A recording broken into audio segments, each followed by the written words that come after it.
आता आपला 15वा अध्याय सुरू होत आहे. याचं नाव आहे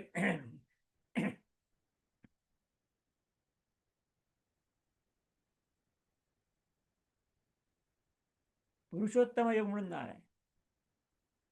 पुरुषोत्तमाचं सगळं वर्णन त्याच्यामध्ये आहे. पण त्याचबरोबर आणखीन त्याच्या अनुषंगाने असलेल्या गोष्टीचं पण वर्णन आहे. बघूया आपण काय म्हणतात ते. श्री भगवान वाच. पहिला श्लोक आहे. ऊर्ध्वमूलमदशाखम अश्वत्थम प्राहुरव्ययम छंदांसी अस्य पर्णानि यस्तं वेद सवेदवित्. त्या ठिकाणी या एका वृक्षाचं वर्णन आलंय. त्याला त्यांनी उलटा वृक्ष असे की वरती मुळे आणि खाली फांद्या आहेत. नेहमीचा वृक्ष आपला कसा असतो, खाली मुळं असतात आणि वरती फांद्या असतात. सगळ्या फांद्या पानं फुलं वर असतात. इथं उलटं दिलंय. ऊर्ध्व मूलम, त्याचं मूळ हे वरती आहे आणि अधश शाखा, शाखा ज्या आहेत फांद्या सगळ्या त्या खाली आहेत. असा हा वृक्ष आहे. या वृक्षाचं वर्णन या ठिकाणी ते करतायत.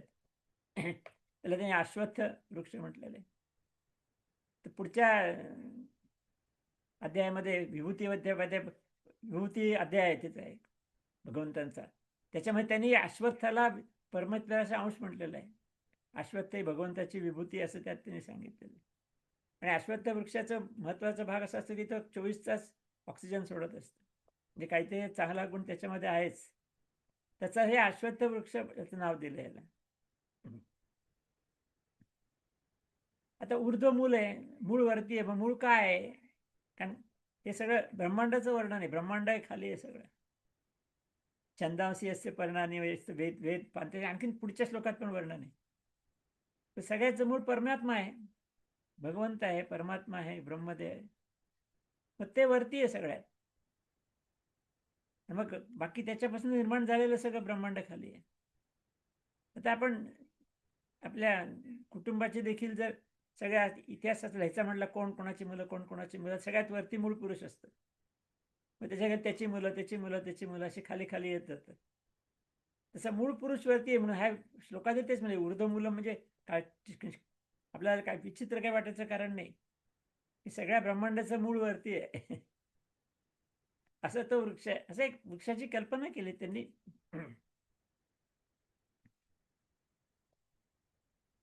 छंदांसी अस्य पर्णानी, ही जी पानं आहेत ही सगळी, हे सगळे वेद आहेत म्हटले त्यांनी. 4 वेद आहेत आपल्या सगळ्यांना माहिती आहे. आणि वेदातलं सगळं महत्वाचं तत्वज्ञान आहे. वेदामध्ये मोक्षाचं पण तत्वज्ञान आहे, पण व्यावहारिक जगाचं पण आहे. हे सकाम पण यज्ञ आहेत, निष्काम पण यज्ञ आहेत. तसं वेदात बरंच वर्णन आहे. आणि हे सगळं परमात्म्याने निर्माण केलेलं आहे. म्हणून वरती परमात्मा आहे, खाली निर्माण केलेलं आहे. त्यातनं मुळापासून निघालेल्या सगळ्या फांद्या आहेत. तर या फांद्या सगळ्या संसार रूपी अश्वत्थ वृक्षाच्या आहेत. आता ह्याला त्यांनी अविनाशी असं म्हटलेलं आहे. आता संसार वृक्ष जो आहे सगळा ब्रह्मांड, हे सगळं विनाशी आहे. अविनाशी कसं म्हणतात? अविनाशी भासतं लोकांना. ते आहे विनाशी पण अविनाशी भासतं. म्हणून भगवंत त्याला अविनाशी म्हणतात असं म्हणतात भगवंत. त्याची मुख्य फांदी ब्रह्मदेव आहे. कारण परमात्म्याने ब्रह्मदेवाची निर्मिती केली, ब्रह्मदेवाने सगळ्या सृष्टीची निर्मिती केली. आता मध्ये माया पण आहे, आणखी तो आणखीन पृथ्वी आहे. पण म्हणून मुख्य फांदी ब्रह्मदेव हे म्हटलं जाते त्याच्यामध्ये. आणि मग त्याला इतर सगळ्या फांद्या फुटलेल्या आहेत. वेदांच्या फांद्या आहेत, वेदांची पानं म्हटलीत त्याला. कारण पानं खूप असतात म्हणून वेदामध्ये खूप तत्वज्ञान सांगितलेलं आहे सगळं. आणि मग वेदामध्ये झाली जी कर्मशैली, विशेषतः यज्ञ हा फार महत्वाचा भाग आहे वेदांचा. यज्ञ त्या संदर्भातली काही कर्म सांगितलेली आहेत. त्या सगळ्या माध्यमातून हा संसार वृक्ष, हा सगळा संसार वृक्ष आहे ब्रह्मांडाचं, त्याचं रक्षण आणि वृद्धी होते वेदांनी केलेल्या कर्मामुळे सांगितलेल्या. आणि त्यामुळे त्याची शोभा पण वाढते. म्हणून सगळी पानं वेदरूप पानं आहेत असं त्यांनी म्हटलेलं आहे.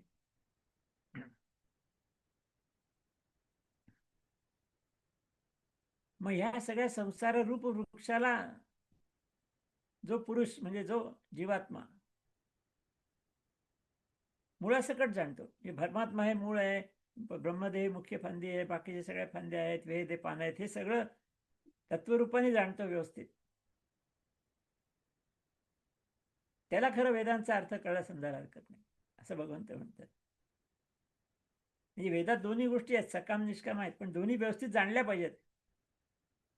कशाचा काय परिणाम आहे, कशाचा काय उद्देश आहे, हे व्यवस्थित जाणलं पाहिजे आणि त्याप्रमाणे सगळे कर्म केले पाहिजे. असा जो पुरुष आहे त्याला वेद समजला असं भगवंत म्हणतात. असं या पहिल्या श्लोकात ते म्हटलेलं आहे. यस्तम वेद सवेदवीत, त्याला वेदवीत म्हणायचं. त्याला हे सगळं जाणणारा, केवळ कर्मकांड जाणणारा नाही. पण वेदात कर्मकांड, यज्ञ हे सगळं कर्मकांडच आहे. पण तेवढंच नाही, ते कशा करताय, काय मूळ कुठं आहे त्याचं, हे सगळं व्यवस्थित जाणार असेल तर त्याला वेदवीत असं म्हणतात, असं भगवंत म्हणतात. त्याचं पुढे आणखीन वर्णन केलंय दुसऱ्या श्लोकात. अधश्चोर्ध्वं प्रसृतास्तस्य शाखा गुणप्रवृद्धा विषय प्रवालाः अधश्च मूलान्यनुसंततानि कर्मानुबंधीनि मनुष्य लोके. आता ब्रह्मदेवापासून निर्माण झाले 84 दशलक्ष योनी आहेत. निर्णय प्राणीसृष्टी आहे सगळे. या सगळ्या शाखा आहेत त्याच्या, या वृक्षाच्या. प्रसूतचा असतं, पसरलेल्या सगळ्या शाखा आहेत. मग ते सगळ्यात वरचा भाग जो आहे तो सत्वगुणाचा आहे. वरच्या शाखा आहेत त्या सत्वगुण, कारण त्या परमेश्वराला जवळच्या आहेत. आपण मागच्या वेळेस सुद्धा पाहिलं की सत्वगुण हा परमेश्वराच्या जवळचा आहे. सत्वगुण ओलांडून पुढे गेलं की परमात्म्याच्या स्वरूपाचं दर्शन होणार आहे. म्हणून सत्वगुणाच्या वरच्या पायऱ्या आहेत, मधल्या पायऱ्या आहेत त्या रजोगुणाच्या आहेत, म्हणजे मनुष्य योनी.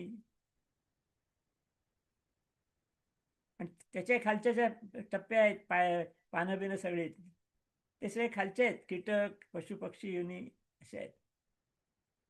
ह्या संसार वरती सत्वगुण आहे, मध्ये रजोगुण आहे, खाली तमोगुण आहे.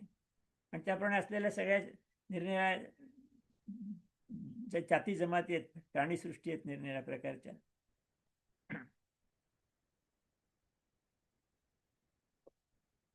आणि म्हणून साहजिकच तामस गुणाच्या शेवटच्या ते परमेश्वरापासून खूप लांब आहेत.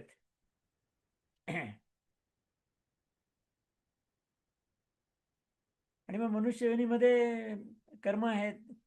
कर्मानुसार बांधले अहमता, ममता, वासनारूप मुळे पण आहेत आणखी तिथे, यातनं कर्माची फळं वाढत जातात आणि पुनर्जन्माचा अनुभव यायला लागतो. ते सगळं त्याच्यामध्ये आहे.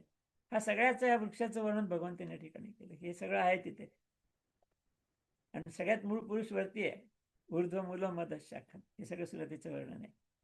आणखीनही पुढे वर्णन आहे, ते आपण उद्या बघू. आज या ठिकाणी थांबूया. हरि ओम. जगद्गुरु 15व्या अध्यायामध्ये संसार वृक्षाचं वर्णन पहिल्या 2 श्लोकामध्ये झालेलं आहे, भगवंताने केलंय. अश्वत्थ वृक्ष नाव दिलेलं आहे. आता खरं अश्वत्थ शब्दाचा पण अर्थ असाच आहे की उद्या न राहणारा, म्हणजे आज आहे पण उद्या नाहीये, म्हणजे अविनाशीच आहे ना, अविनाशीच आहे. हा नाश पावणाराच वृक्ष म्हणण्याचा का अश्वत्थ वृक्ष म्हणजे उद्या न राहणारा असाच आहे, म्हणजे क्षणभंगूर असलेलाच आहे. त्याचं आणखीन आता वर्णन भगवान करतायत. न रूपमस्येह तथोपलभ्यते नांतो न चादिर न च संप्रतिष्ठा अश्वत्थमेनं सुविरूढ मूलम असंग शस्त्रेण दृढेन चित्वा. भगवंतांनी म्हणले की संसार वृक्षाचं स्वरूप सांगितलंय ते अविनाशी वाटतं लोकांना, असं त्यांचं म्हणणं आहे. ते विनाशी आहे पण लोकांना वाटतं कायम स्वरूपी आहे म्हणून.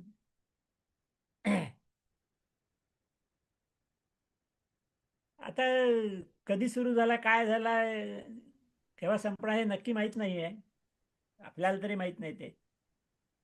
त्यामुळे तो स्थिर पण नाही. आणि म्हणून त्याने असं म्हटले की त्याची मुळं कुठली आहेत या संसार वृक्षाची, तर अहंता, ममता आणि वासना ही त्याची मुळं आहेत.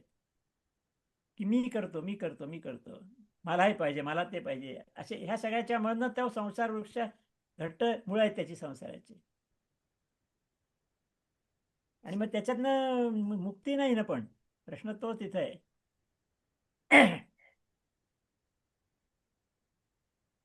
याला उत्पत्ती आहे आणि विनाश पण आहे. ज्याला उत्पत्ती त्याला विनाश पण आहे. आणि संसार वृक्ष त्यामुळे स्थिर नाही आहे.